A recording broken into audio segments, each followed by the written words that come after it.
राधा वल्लभ श्री हरिवंश। इस वीडियो में हम बात करने वाले हैं शनि प्रदोष, जिसका बहुत ही ज़्यादा महात्म कहा गया है ग्रंथों में। भगवान भोलेनाथ सहित शनिदेव को प्रसन्न करने वाला यह व्रत होता है।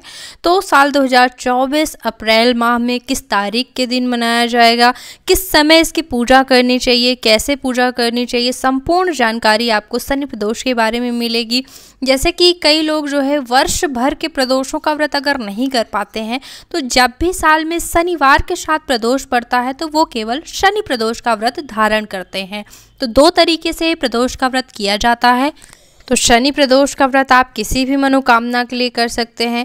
देखिए, जैसा आपका संकल्प रहता है वैसे ही आपको व्रत के फल की प्राप्ति होती है। संकल्प में क्योंकि मनोकामना भी बोलनी होती है, तो कोई भी मनोकामना है कि घर में गरीबी है, बेरोजगारी से आप परेशान हैं, या फिर जो है संतान नहीं हो रही है, शादी नहीं हो रही है किसी को मकान बनवाना, मतलब कोई भी मनोकामना है कि किसी और के स्वस्थ होने की आप कामना करना चाहते हैं, या फिर किसी को अगर जैसे पंडित जी बता देते कुंडली देखने वाले ज्योतिषी कि शनि की 7.5 या फिर शनि को जो है आप प्रसन्न करिए, शनि देव से जो है आपको समस्याएं आ रही, तो वो लोग तो ज़रूर ही जो है शनि प्रदोष का व्रत करें। भगवान भोलेनाथ शनि देव के गुरु कहे जाते हैं, तो दोनों की प्रसन्नता एक साथ ही जो है इस मुहूर्त में मिलती है, यानी शनि प्रदोष में। देखिए, मुहूर्तों का विशेष महत्व इसलिए होता है, आप उदाहरण से समझ सकते हैं कि किसी को अगर हम बहुत ज़्यादा ठंडी में कोई कंबल दान करें तो बहुत खुश होगा जब कड़ाके की ठंड रहे, लेकिन यही हम बहुत भयंकर गर्मी में किसी को कंबल दें तो वो गुस्सा करेगा, यानी कि उतना खुश नहीं होगा जितना कि ठंडी में होता। तो यही महत्व होता है मुहूर्तों का। मुहूर्तों में ग्रह नक्षत्रों की ऐसी स्थितियां बनती हैं, उन स्थितियों में अगर हम कोई पूजा पाठ करते हैं, ज़्यादा जो है फलों की प्राप्ति हमें होती है, कई गुना होकर के हमको जो है व्रत का फल मिलता है। तो जल्दी मनोकामनाएं सिद्ध होती है, इसलिए मुहूर्तों का लाभ अवश्य उठाना चाहिए। तो शनि प्रदोष व्रत में पूजा किस समय करनी है और किस तारीख को यह व्रत पड़ रहा है, तो साल 2024 में 6 अप्रैल शनिवार के दिन जो है शनिवार का प्रदोष है, ठीक है। तो उस दिन जो है आप व्रत करेंगे। पूजा का समय जो है जैसे कि प्रदोष नाम से ही जो है स्पष्ट होता है, तो जो है यह पूजा विशेष तौर पर शाम के समय ही की जाती है, यानी कि शाम 6:45 से लेकर के और 8:45 तक के बीच में जो है आपको पूजा करनी चाहिए। तो ध्यान दीजिएगा कि प्रदोष काल का जो समय होता है उसी में पूजा का बहुत ज़्यादा महात्म कहा जाता है, ठीक है। वैसे आप सुबह भी कर लें, अगर किसी को ऑफिस वगैरह जाना है, रात को पूजा नहीं कर सकते, कोई दिक्कत की बात नहीं है। लेकिन जैसा कि नाम से ही स्पष्ट है, प्रदोष काल का समय जो है वो मतलब सूर्यास्त के समय ही होता है, सूर्यास्त के बाद जो है 3 घड़ी। तो इसलिए जो है आप 6:30 से 6:45 से लेकर के 8:45 के बीच पूजा ज़रूर कर लें।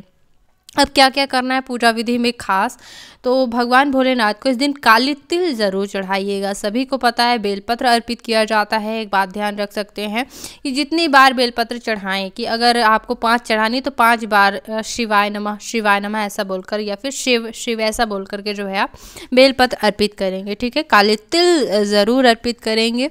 साथ ही साथ जो है मतलब ये पूरी पूजा भी करनी होती है, ऐसा नहीं कि सिर्फ काली तिल चढ़ाना है, मतलब दूध दही घी शक्कर शहद सभी चीज़ें अर्पित करने के बाद, और काली तिल भूलिएगा नहीं, ठीक है। और साथ ही साथ जो है शनि देव की भी जो है आप इस दिन पूजा कर सकते हैं भगवान भोलेनाथ की पूजा के बाद। और शमी वृक्ष की पूजा का बहुत ज़्यादा इस दिन महात्म कहा गया है। तो पीपल वृक्ष की पूजा तो आप कर ही सकते हैं क्योंकि शनिवार का दिन है, लेकिन शमी के वृक्ष की पूजा करना बिल्कुल मत भूलिएगा, क्योंकि शमी वृक्ष की पूजा से ना केवल भगवान भोलेनाथ बल्कि शनि देव भी प्रसन्न होते हैं, ठीक है। तो आपको जो है शमी वृक्ष की पूजा ज़रूर करनी है। भगवान भोलेनाथ को भी जो है शमी पत्र अर्पित करना है।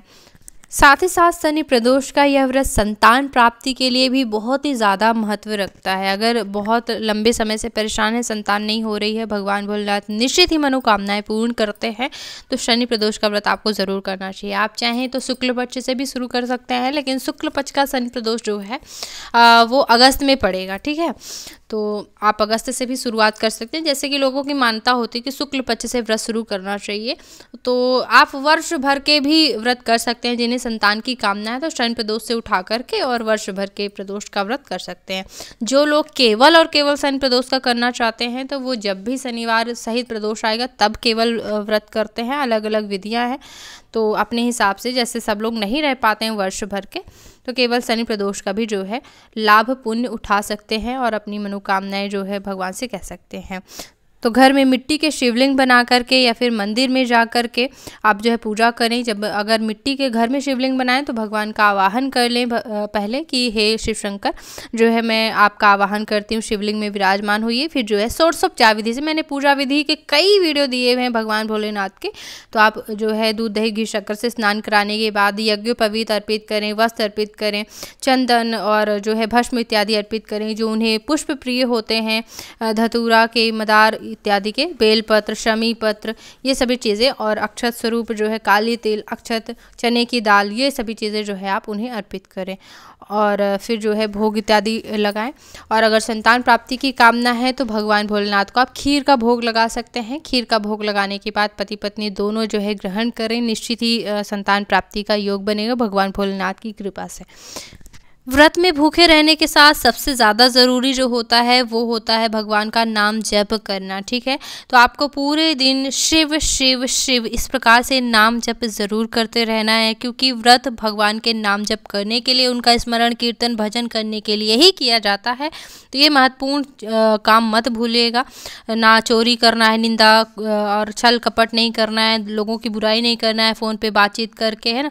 और ब्रह्मचर्य व्रत का पालन करना होता है, नहीं बुरे बुरे वीडियोस भी नहीं देखना चाहिए। तो इस तरह से कई नियमों के साथ जो है आप व्रत को निभाएं। और मैं पूजा पाठ धर्म रिश्तों में सामंजस्य को लेकर वीडियो देती रहती हूँ। नाम जब कैसे क्या करना है इसके भी कई वीडियो हैं। एक बार चैनल पे आकर के सभी वीडियो ज़रूर देखिएगा। आप सब्सक्राइब कर सकते हैं। इस वीडियो को देखने के लिए बहुत बहुत धन्यवाद। राधे राधे।